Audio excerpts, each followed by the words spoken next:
ज्वार झारखंड। मैं हूं संतोष गंगवार। बुलेटिन की शुरुआत करेंगे इस वक्त की बड़ी खबर के साथ। बोकारो से इस वक्त की बड़ी खबर मिल रही है, जहां सेक्टर 1B में बड़ा हादसा हो गया, जहां HSCL के एक ब्लॉक पूरी तरह से भरभरा कर गिर पड़ा। इस हादसे में किसी को की हताहत होने की खबर नहीं है।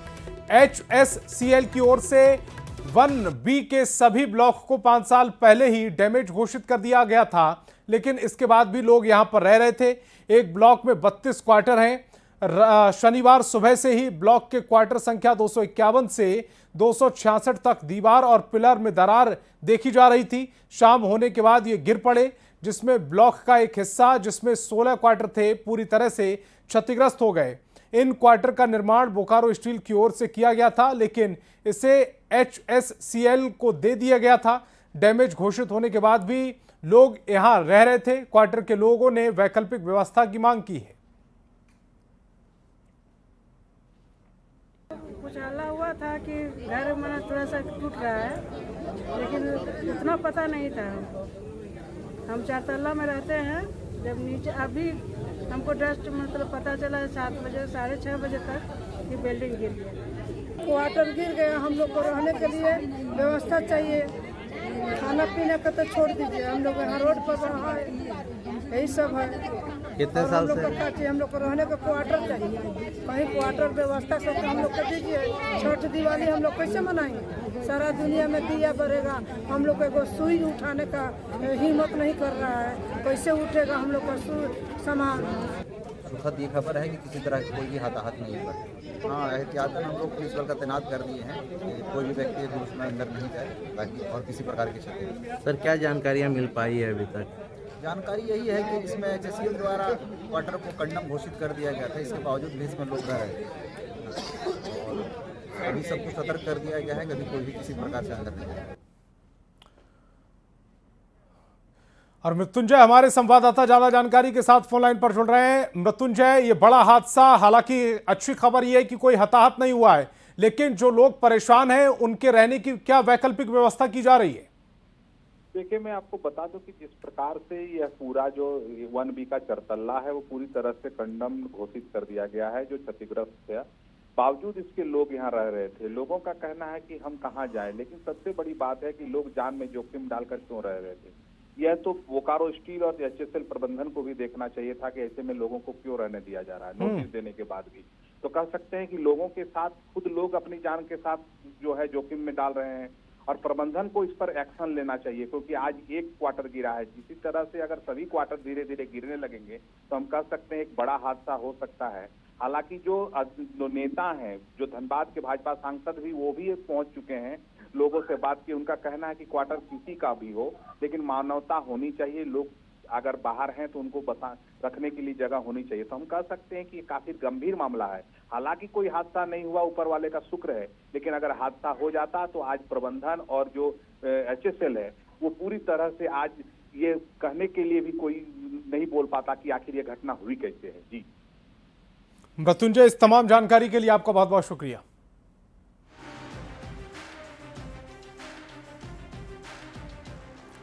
और चाईबासा के सारंडा जंगल में घायल हथनी को ट्रैकुलाइज कर जख्मी पैर का ऑपरेशन किया गया है। हथनी के इलाज के लिए विशेष रूप से गुवाहाटी के वेटनरी कॉलेज के प्रोफेसर और एशिया के सबसे बड़े हाथी चिकित्सक डॉक्टर कुशल कुंवर शर्मा और वनतारा के 2 डॉक्टर की टीम जुटी और घायल हथनी के जख्मी पैर का सफल ऑपरेशन किया गया। हाथी के जख्मी पैर में वनतारा की ओर से विशेष जूता भी पहनाया गया है, जिससे पैर को किसी तरह से नुकसान ना हो। हाथी का सफल ऑपरेशन होने के बाद पिछले 4-5 दिनों से हाथी का इलाज कर रही वनतारा और वन विभाग की टीम के चेहरे पर खुशी की लहर है। अब उम्मीद जताई जा रही है कि घायल हथनी के स्वास्थ्य में भी सुधार होगा। मौके पर एलिफेंट मैन ऑफ एशिया के नाम से प्रसिद्ध पद्मश्री डॉक्टर कुशल कुंवर शर्मा ने हाथी को केयर सेंटर भेजने की अपील की।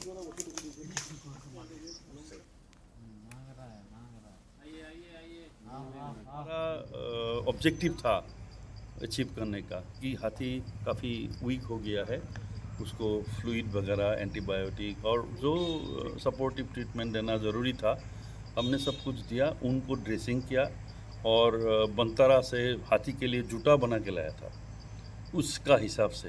तो पूरा ड्रेसिंग करने के बाद ये लोग जूता पहना दिया और अभी ठीक है कि ये ऐसा हाथी इस कंडीशन में इसको कोई लाइफ टाइम केयर सेंटर में भेजना चाहिए। अगर बनतारा ले जाए तो हम रिक्वेस्ट करेंगे वो लोग ले जाए, क्योंकि वो लोग का रेस्क्यू सेंटर है, लाइफ टाइम केयर सेंटर है, एक्सपर्टाइज है, तो वो लोग देखभाल कर सकते हैं, लेकिन काफ़ी दूर है।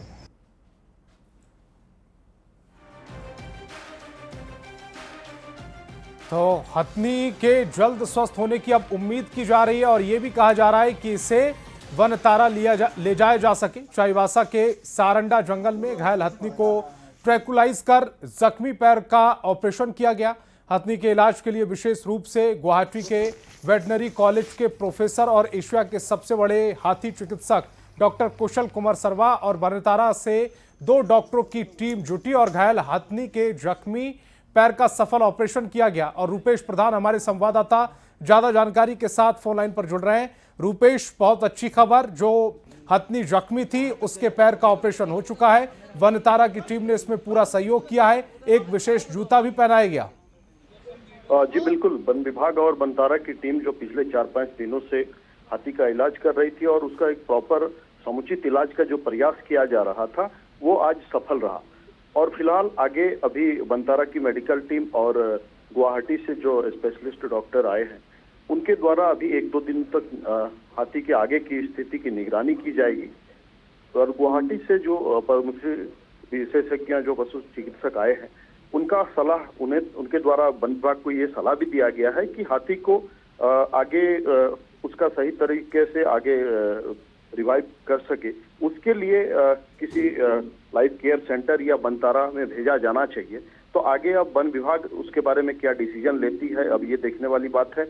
अभी फिलहाल सारंडा के जो डीएफओ है वो भी यहाँ पर मौजूद नहीं है, वो बाहर है। इस पूरे मामले में कोई कानूनी अड़चन आ सकती है, क्योंकि जंगल में रहने वाले हाथी को अगर वनतारा में शिफ्ट किया जाएगा तो क्या इस पूरी प्रक्रिया में कोई कानूनी अड़चन भी आ सकती है?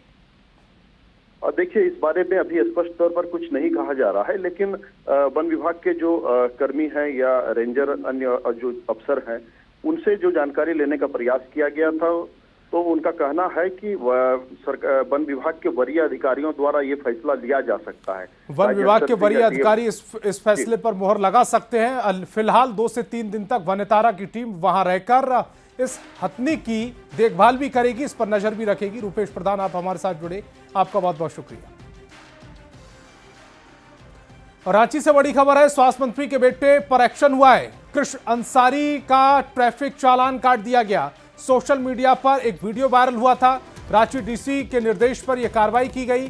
कार के सनरूफ से बाहर खड़े थे कृष्ण के स्टंट का ये वीडियो जो वायरल हुआ, उसके बाद से ये एक्शन लिया गया है। स्वास्थ्य मंत्री के बेटे हैं कृष्ण अंसारी, जिनका ट्रैफिक चालान काटा गया है। सोशल मीडिया पर वीडियो वायरल होने के बाद यह कार्रवाई की गई। रांची डीसी के निर्देश पर यह एक्शन, कार के सनरूफ से बाहर खड़े होकर स्टंट किया जा रहा था। कृष्ण ने यह स्टंट का वीडियो सोशल मीडिया पर पोस्ट किया। उसके बाद जब यह वायरल हुआ तो कार्रवाई की गई।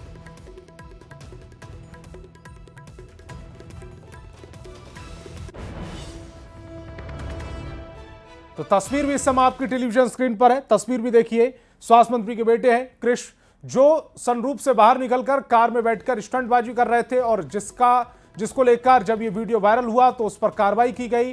रांची डीसी ने उनका चालान काट दिया है। इससे पहले भी कृष्ण विवादों में रह चुके हैं। स्वास्थ्य मंत्री के बेटे होने के चलते वो रिम्स पहुंचे थे और वहां पर मदद को लेकर बातचीत करते हुए नजर आए थे, जिसके बाद तब भी ये विवाद खड़ा हुआ था और एक बार फिर कृष्ण विवादों में। और दुमका से बड़ी खबर है, 2 बाइक की टक्कर में बड़ा हादसा हुआ है। हादसे में 3 युवक की मौके पर ही मौत हो गई। हंस डीहा के रहने वाले 2 युवक की मौत हुई है। दुमका का रहने वाला एक मृतक था। घटना के बाद चीख पुकार मच गई। हंस डीहा पुलिस ने कब्जे में शव लिया है। तो दुमका से ये बड़ी खबर, महत्वपूर्ण खबर आपकी टेलीविजन स्क्रीन पर, जहां 2 बाइक की टक्कर में बड़ा हादसा हुआ है। हादसे में 3 युवक की मौके पर मौत हो गई। हंस डीहा के रहने वाले 2 युवक की मौत हुई है। दुमका का रहने वाला एक मृतक था। खबर रांची से, जहां पति की हत्या कर पत्नी ने शव को कुएं में डाल दिया। इतना ही नहीं, कुएं को जेसीबी की तरह पूरी तरह से भरवा भी दिया। मामले का खुलासा तब हुआ जब मृतक रामबली यादव के बेटे राहुल ने चान्हो पुलिस में पिता के लापता होने की शिकायत दर्ज कराई थी। पुलिस ने मामले की जांच की तो हत्या का खुलासा करते हुए रामबली यादव की दूसरी पत्नी और हत्याकांड में शामिल 4 आरोपियों को गिरफ्तार कर लिया गया। 2 नाबालिग को भी डिटेन किया गया है।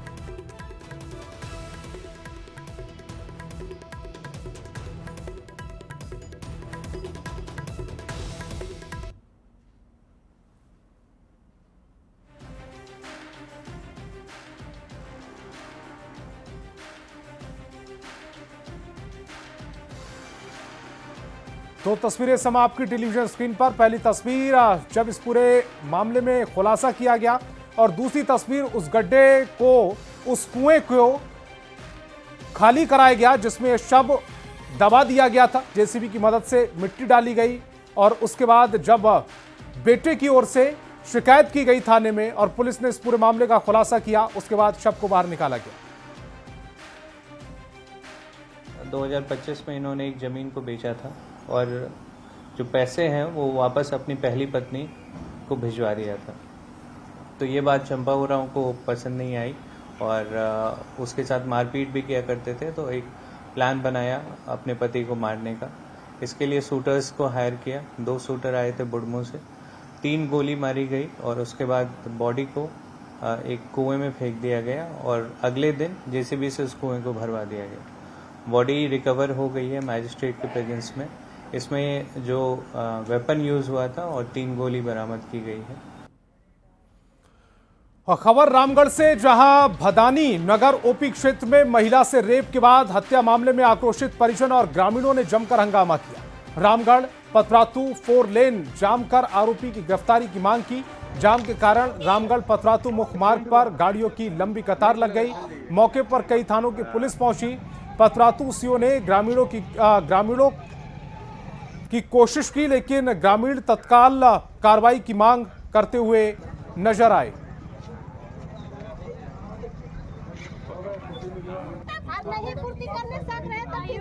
सबसे पहले बात है कि प्रशासन अभी तक आई नहीं है।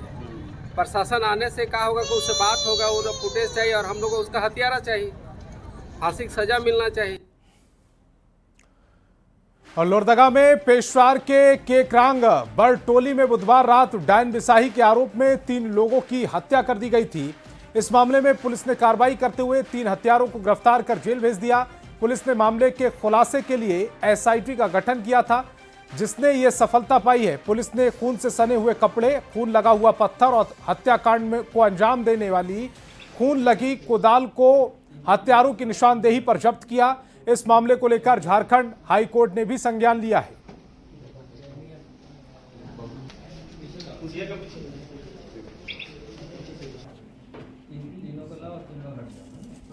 उनसे जब पूछताछ की गई तो पता चला कि जो इसमें जो अपराधमिकी अभियुक्त जो मेन एक्यूज्ड हैं सुखनाथ नगेशिया, उनकी पत्नी कुछ माह पहले गर्भवती थी। किसी कारणवश उनका मिसकैरेज हो गया था और इनको शक था कि जो परिवार की में जो मृतिका है वो गांव में झाड़ फूक का भी काम किया करती थी और उससे भी 1-2 बार उपचार कराया गया था। तो इनको शक था कि उसी के कारण इसके जो बच्चा है उसका मिसकैरेज हुआ है। और इसके जो 2 साथी हैं बिंदेश्वर और शनिचरवा आपस में संबंधी भी हैं और तीनों आपस में एक मित्र भी हैं। तो इस कारण से सुखनाथ काफ़ी उदास रहने लगा और ये तीनों मिलके ये षड्यंत्र को रचे और इन तीनों ने मिलके ही उस परिवार के 3 व्यक्तियों की हत्या कर दी गई। खबरदार राजधानी रांची से, जहां मोराबादी स्थित एक निजी बैंक से अजीबोगरीब तरीके से पैसे निकालने का मामला सामने आया। मामला 3 अक्टूबर 2025 का है, जब युवती के बैंक अकाउंट से अचानक 1,90,000 रुपए गायब हो गए। आरोप है कि जिस चेक से पैसा निकाला गया वो 2 साल पुराना है। 2022 के चेक को 2025 बनाकर पैसे निकाल लिए गए।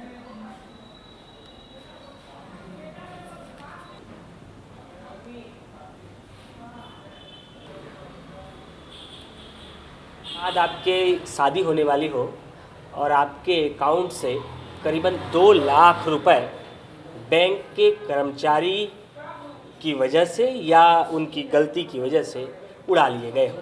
इस वक्त हमारे साथ एक ऐसी लड़की मौजूद है जिनके बैंक से करीबन 1,90,000 रुपए 3 साल पुराने चेक से निकाल लिए गए हैं। और मेरे मैरिज का ये पैसा था 2 लाख के करीब मेरे अकाउंट में था और 3 अक्टूबर को मेरे पास मैसेज आया कि आपके अकाउंट से विड्रॉ हो गए हैं 1,90,000 रुपये। फिर मैं अपने होम ब्रांच लालपुर गई तो वहाँ के जो मैनेजर थे उनका कहना था कि आपके चेक के थ्रू पेमेंट हुआ है तो बैंक इसमें कोई कॉपरेट नहीं करेगा, मोराबादी ब्रांच के थ्रू पेमेंट हुआ है। फिर मैं भागी दौड़ी मोराबादी जब आई तो यहाँ के रोजलीन मैडम जो बैंक स्टाफ हैं और सुनील किरकिट्टा सर, इन्होंने कोई कॉपरेट नहीं किया। कोई प्रॉपर्टी सेल करके ये मेरे मैरिज का पैसा था और यहाँ पे आने के बाद ब्रांच स्टाफ ने कोई कॉपरेट नहीं किया। और कैसे निकला ये पैसा? सर ये 2022 का एक चेक था। मेरी सिस्टर का जब एजुकेशन लोन कराना था तो किसी ने मेरे से ब्लैंक चेक लिया था जिस पे ना कि मेरा सिग्नेचर था और डेट था 1/8/2022 का, ठीक है। लेकिन रहेगी बात कि उन्होंने 25 किया, मॉडिफाई करके डेट को ऑल्टर किया जो कि यहाँ क्लियरली दिख रहा है। और बैंक स्टाफ ने मेरे बिना किसी कंफर्मेशन कॉल के, ना तो उन्होंने कोई कॉल किया ना मैसेज किया, मेरे खाते में कितना बैलेंस है इसका भी इंफॉर्मेशन उन्होंने अवेलेबल कराया। क्योंकि जिस अकाउंट में से ट्रांसफ़र हुआ है वो अकाउंट 18 दिसंबर 2024 को खोला गया है और जो मेरा चेक था दैट वाज ऑफ ईयर 2022। तो पर्पसली या इंटेंशनली ब्रांच वालों की मिली भगत से जो रोजलीन मैडम है वो और सुनील किरकिट्टा जो हो गए उनके मिली भगत से डेट में ऑल्टरेशन होने के बावजूद ना तो मेरे को कोई कॉल किया गया ना मैसेज किया गया और सेम डे 1,90,000 उसके अकाउंट में ट्रांसफ़र करके कैश करके उनको दे भी दिया। हाँ, मेरे को मेरा पैसा वापस चाहिए सर। 4 दिसंबर 2025 में मेरी मैरिज हो और ये पैसा मेरे मैरिज के लिए था। नहीं मिलेगा तो कैसे शादी है? जाहिर सी बात है सर, बिकॉज कोई हम लोग बहुत ऐसा rich, we are not very rich people, हमारा ऐसा ये प्लॉट सेल किया हुआ पैसा था जिसमें ब्रांच के एम्प्लॉय की पूरी मिली भगत है सर। बिल्कुल, हमारे साथ दीपशिखा है जो बता रही हैं कि किस तरीके से इनके अकाउंट से पैसे गायब हुए हैं और उसके पीछे किन किन लोगों का हाथ है। हालांकि देखना होगा कि पूरे बैंक की तरफ से इससे क्या सफाई दी जाती है और अगरतन क्या कार्रवाई होती है। कैमरा पर्सन संजीव तिवारी के साथ गौरव झा, न्यूज़ 18 रांची। और जमशेदपुर की विष्णुपुर पुलिस ने अगवा बच्चों को सकुशल रिहा कराते हुए 12 घंटे में मुर्शिदाबाद से अपहरणता को गिरफ्तार कर दिया है। पुलिस टीम ने जमशेदपुर पहुंचने पर बच्चे के परिवार ने पुलिस टीम को सम्मानित किया। 9 अक्टूबर को रामदास भट्टा से ठेकेदार फिरदौस के बेटे का अपहरण मुर्शिदाबाद के मजदूरों ने किया था। एसएसपी के निर्देश पर गठित एसआईटी ने कार्रवाई करते हुए मुर्शिदाबाद से बच्चे को रिहा कराया, साथ ही एक आरोपी को गिरफ्तार किया। 2 फरार आरोपी की गिरफ्तारी की कोशिश जारी है। प्रशासन बहुत एक्टिव है और बहुत सक्रिय रोल अपना अदा करते हैं।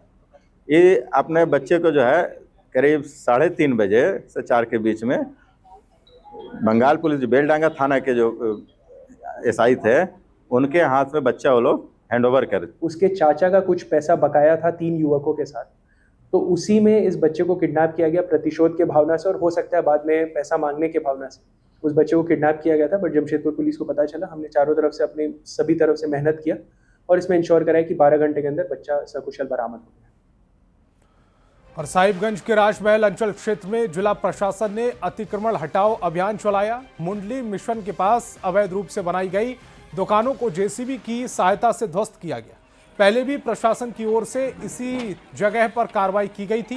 गोचर भूमि पर अवैध रूप से बनी दुकानों में खुलेआम नशीले पदार्थों की बिक्री होती थी। प्रशासन की ओर से अतिक्रमणकारियों को दोबारा कब्जा करने पर कड़ी कार्रवाई की चेतावनी दी गई।